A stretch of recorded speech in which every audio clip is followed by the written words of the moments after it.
PV Narasimha Rao గారు మా హుజరాబాద్ ప్రాంతవాసి.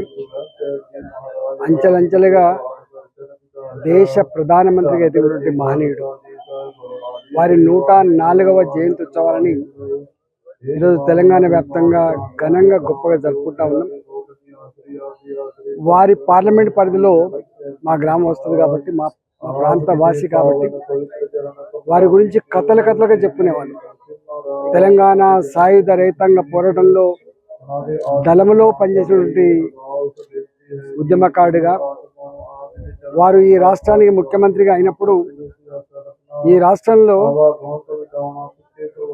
ఆనాడు రెసిడెన్షియల్ స్కూళ్ళని పెట్టి ఇవాళ అనేక మంది ఐఏఎస్ ఐపీఎస్ ఆఫీసర్లు ఆనిముత్యాలు కావడానికి సర్వే లాంటి రెసిడెన్షియల్ స్కూళ్ళని పెట్టి ఆనిముత్యాలు తీర్చిదిద్దిన ఘనత పివి గారు.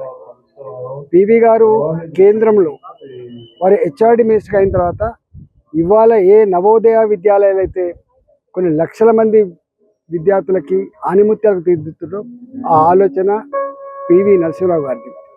విదేశీ విధానాన్ని ప్రపంచ చిత్రపటం మీద మౌన్నతంగా ఆవిష్కరించినటువంటి మానవుడు కూడా పివి నరసింహారావు.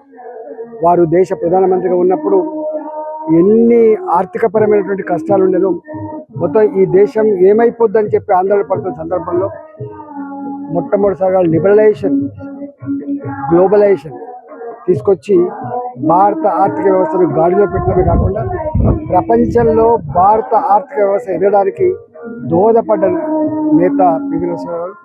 ఇలా వారు లేని లోటు నిజంగా బాధనిపించినప్పుడు కూడా వారు అనేక విషయాల్లో స్ఫూర్తి ప్రదాతగా ఉన్నారు. రాష్ట్రానికి దేశానికి నాయకత్వం వహించడమే కాకుండా రాజకీయ వ్యవస్థకి ఒక గొప్ప సందేశాన్ని ఇచ్చిన మహనీయుడు. వారికి ఘనంగా నివాళులర్పిస్తారు.